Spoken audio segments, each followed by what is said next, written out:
I think we're about ready to get started, so let's get to it. Animorphs number 4, The Message.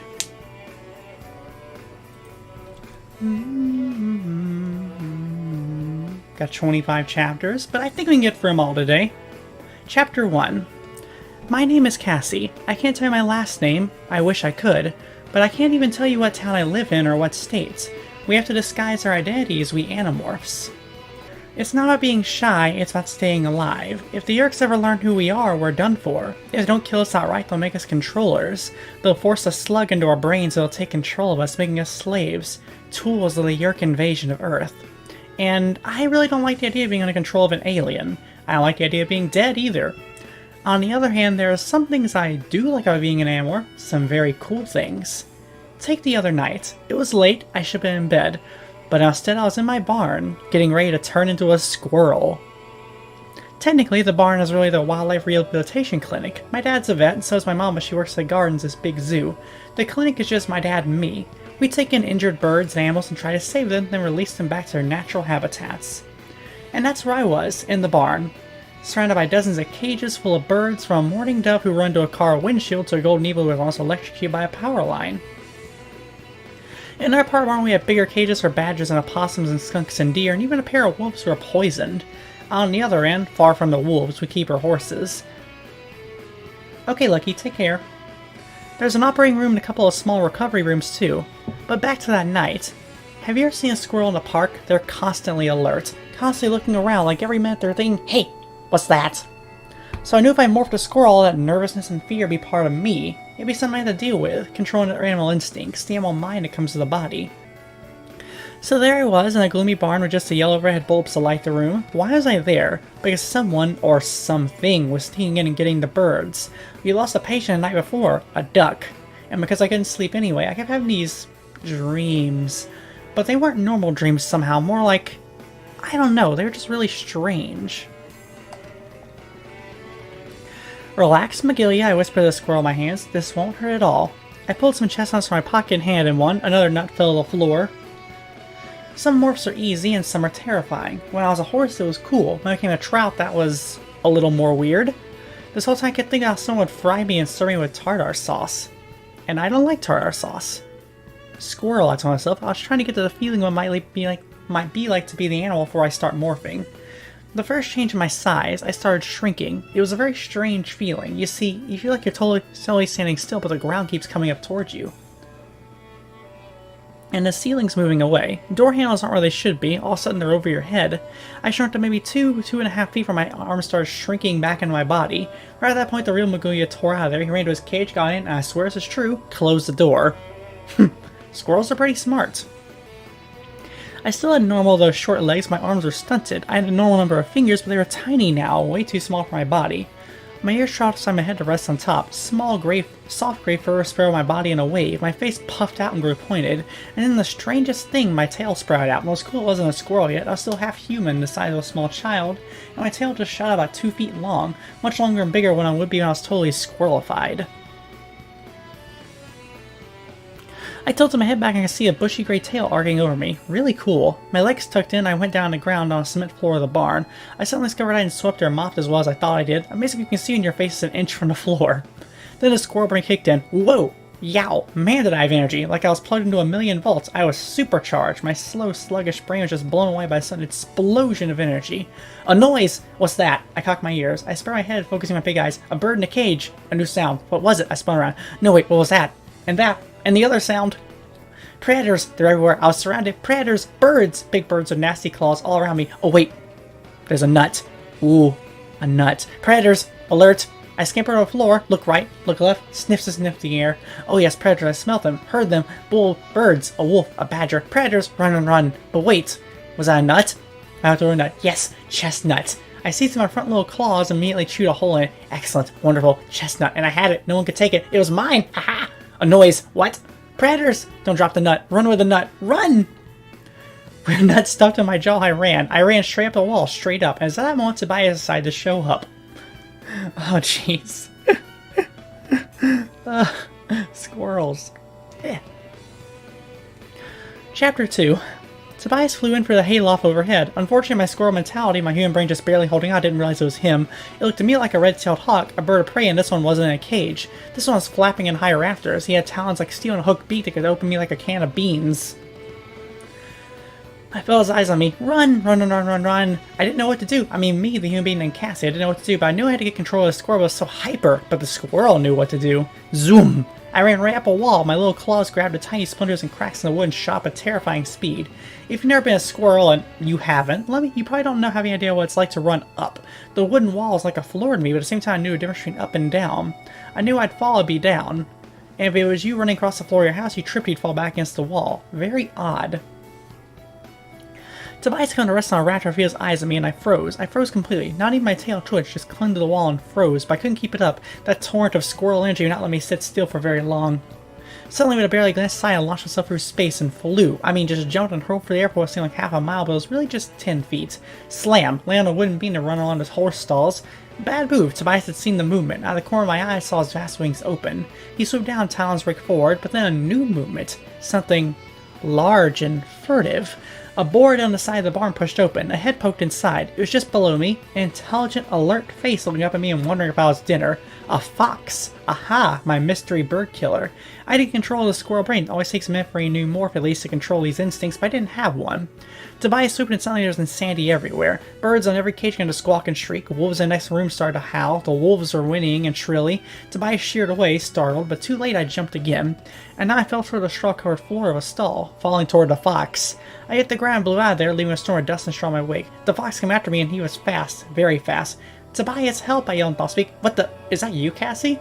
I dodged left and the fox dodged after me. He was faster than I am and also agile. Unless I could find a place to climb away, I was done for. Yes, it's me! Well, why didn't you tell me? He said, sounding grumpy. I was considering eating you. I just morphed, got control of a squirrel brain. Now would you please help me?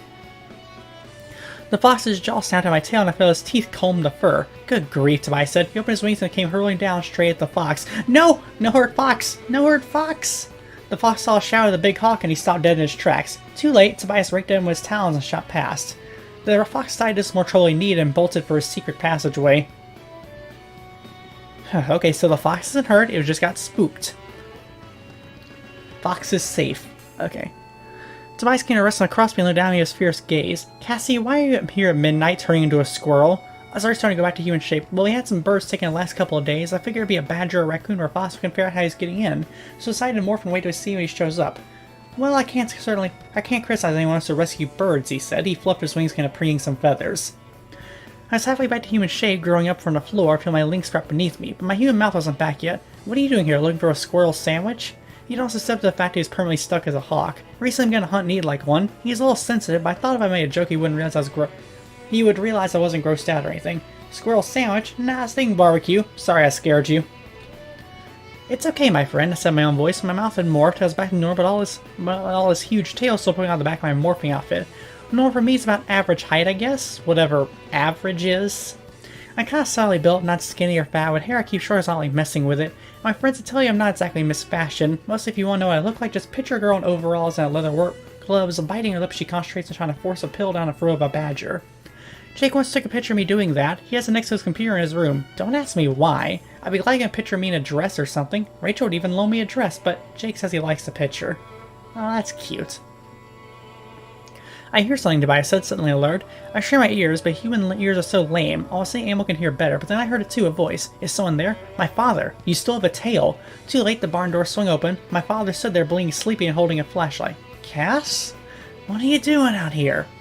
I saw my hands on my back and tried to hold my tail down while I attempted to morph it away at maximum speed. Nothing, Dad. I just couldn't sleep. He nodded. Okay, well, go to bed now, he said crankily. My father wants people who needs an hour and 3 cups of coffee to wake up. Okay, Daddy. Yes, said. Cassie, turn around. Turn around? Yeah, it's just turn around. I did, as the last time my tail shoot back into my spine. Huh. I gotta get back to sleep. I swear I thought you had a tail. Haha. When he left, I collapsed back in the straw. I really should have stayed in bed, I said to Tobias. Dreams or no dreams. Dreams? What kind of dreams? I don't know, kind of weird dreams about the sea. The sea, he said, and a voice calling out beneath the water. It was warm in the barn, but suddenly I felt very cold. So, these two are sharing dreams. That's interesting. Very unusual. Chapter 3. No, I had any weird dreams about the sea, Marco said. I had weird dreams about sheets trying to strangle me, weird ones about falling from way up high and finally landing in Mr. Rogers' neighborhood talking to King Friday. I had weird dreams about the woman on Baywatch. Well, I guess that one does involve the ocean, I guess. You have dreams like King Friday, Rachel asked me. Put on a word look. I see. Shook her head slowly and made a tisk-tisk sound. Instantly, I have no idea who that is. It's just someone from the 90s, I assume. Rachel shrugged. All I can say is I think you should go to a counselor if your condition worsens. He turned to Marco and Seer and gave me a wink. Very funny, Marco sneered, but he still looked a little worried. We were in Rachel's room the next day after school. Her room was so neat. Straight up a magazine, you know? Like everything matches or goes together. She has a bulletin where it puts little wise sayings on post-it notes. I drifted on a bullet board and then read over the bullet board and read, Don't think there are no crocodiles just 'cause the water is calm. Malayan proverb. Just beside it was, if you know the enemy and know yourself, you need to fear a result of 100 battles. Sun Tzu. That made me a little sad. In the good old days, she had a bunch of quotes of being a good person or whatever. It just showed how our lives had changed. In a very short time, we all grown accustomed to a world of fear and danger. We arrived at Rachel's house separately. We each had checked to make sure we weren't being followed. We had planned out in advance to make sure Rachel's mom and two sisters would be out. We and Tobias fly over the area looking for anything unusual. That's what our lives become. That and quotations full of paranoia and battle.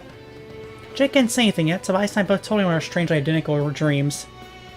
Marco made jokes. Rachel had been supportive but skeptical. King Friday is a king of puppet inhabited land of make-believe, kind of a show within a show of Mr. Rogers. Oh, okay. Thank you, Algie. Right. Rachel had been supportive but skeptical, only Jake remained silent. I especially say Jake is sort of a leader, though he's not bossy anyway. More like this natural aspect of his personality. He's the person you just look to when there's trouble. Of course, I look to him for other reasons, but not that I ever tell him or anything, but I really like Jake. You know, like. He's very cute in a big, strong kind of way, has brown hair and dark eyes.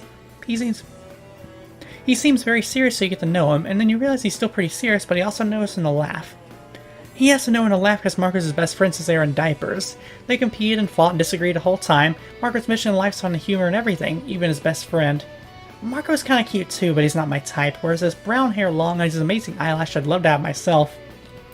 He is interested in being in charge or being part of a team. He just wants us to quit the whole thing. He wants to forget the Yerks and forget morphing and just try and stay alive.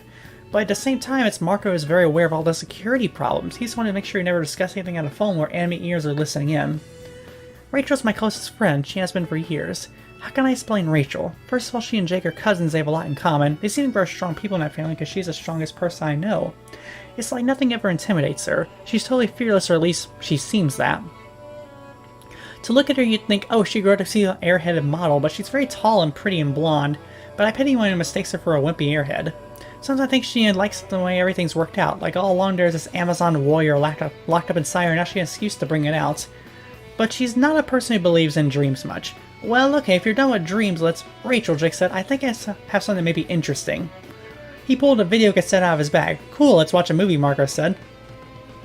Not a movie, said Jake. I guess no one watched the news last night? I was busy watching my taped reruns of Mr. Rogers' Neighborhood, Marco said, giving Rachel a sly look. Last night was the one where it was a beautiful day in the neighborhood. Jake rolled his eyes to the ceilings what he'd done a million times. Rachel, can we go downstairs and use your VCR? Sure, said Rachel. Also, I hope you all know what a VCR is, or I'm gonna feel even older than I already am. Sure, said Rachel. We trooped down the stairs, except for Tobias who flirted down over our heads. Hey, Tobias, Marco said, I mean to ask you, are hawks like seagulls, so they poop when they're flying? Depends on who's down below, Tobias shot back. Let me put it this way, if you're on my nerves, you better buy a hat. Down in Rachel's living room, we turned on TV and popped in a cassette. There was just this one small story narrated on the screen, an old guy in a bathing suit holding a piece of what looked like metal. So now we're interested in hairy old guys who should be wearing shirts? This old guy says he found out on the beach and washed out during a storm. Watch. The camera focused on what looked like a jagged piece of metal about 2 feet long and 1 foot wide. The camera focused on what looked like a jagged piece of metal about 2 feet long and 1 foot wide. As the camera zoomed in, it looked like letters. Only there weren't like any alphabet I'd ever seen. Not type of showing an anchor woman smiling and went blank. Jake turned the VCR off. So? Jake sighed. So the night the Andalite landed, when I went inside a ship to get a cube that gave us our powers, I saw writing. I felt a creep between and chilled on my neck. I could be wrong, I'm not an expert, but I think it's the same alphabet, those same kind of letters. Suddenly no one was laughing, not even Marco. I think what washed up on the beach was a piece of an Andalite ship, said Jake. And suddenly, without warning, felt the ground swirl beneath me. I fell straight back and I didn't care, and Jake caught me in his arms just where I hit the carpet. Chapter 4. I was falling into the sea. Splash! I hit the water, but still I fell down. Down through the blue-green sunlit layers of water. I'm here, a voice called me. I'm here. I cannot survive much longer. If you hear me, come. If you hear me, come.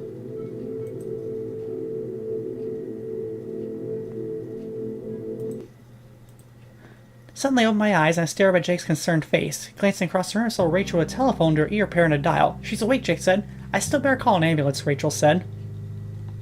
No, Marco snapped, not unless we know she's hurt. It's too big a risk.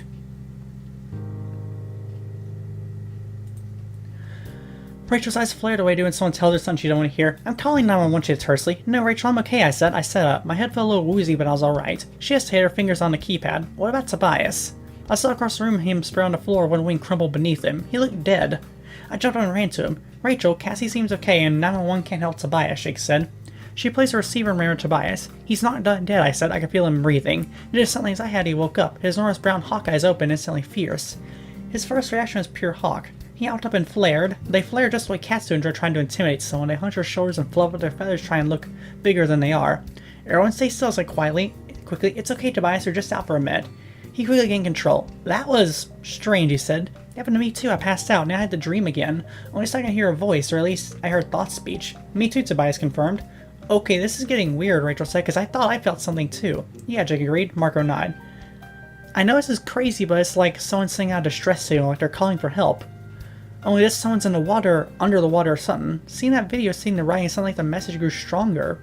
It could be a coincidence, Jake said, to sit in a dream. I don't know what it is, but in a dream.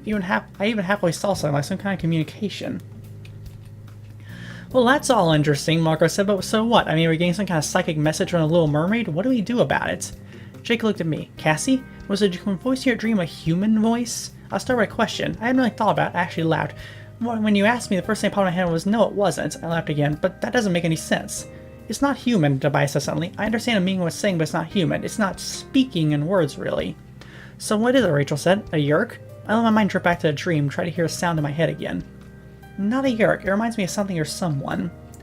The Andalite, Tobias blurted. I snapped my fingers. That's it. It reminds me of the Andalite when he first thought spoke to us. That's what it's like. The Andalite, Marco muttered. He looked away. I knew he was remembering. We all were. We'd been walking home from the mall that night, walking for a big abandoned construction site when an Andalite ship had appeared above us. It landed out came the Andalite prince, fatally wounded in a battle with the Yerks somewhere in space. He was the one who warned us, the Yerks, a parasite species that inhabited the brains of our creatures and enslaved them, making them controllers. It was the Andalite who had warned us and who, in desperation, had given us the great and terrible weapon, the power to morph. We'd have been hiding, cringing in terror when the Yerk caught up with the Andalite. When Visifree himself, the Yerk leader, had murdered him. I shuddered at the memory of his last despairing cry. Yes, I whispered. Tobias is right. It's an Andalite. That's what's calling out from the sea. An Andalite. For a few minutes, no one said anything, and Rachel said, He died trying to save us. She looked at Marco. I know it doesn't mean anything to you, but he tried to save the Earth. Marco nodded. I know, and you're wrong, Rachel. It means plain to me. Well, if there's an Andalite calling for help, I'm going to try and help him, Rachel said. He looked over at Jake, and he shared this look like, oh, big surprise, she's ready to go. He had a smile, and Jake kept a shut face. Tobias, what do you say? I don't know if I should have a vote. I'm the one person here going to be much help in dealing with water. Besides, you guys know how I'd vote. Of all of us, Tobias stayed longest at the Andalite's side and used the oars to make it to safety. Something really deep had gone between them. It was my turn. I can't ignore someone crying out for help if that's what this is. We all looked at Marco, see Rachel getting angry, and she thought to jump over him if he as usual disagreed. But he just grinned. I hate to do this, I hate to disappoint you all, but I think that I was there to construct a site the same as all you. I was there on Visifree. Suddenly his voice choked. What I mean is that if there's an Andalite who needs anything, I'm there.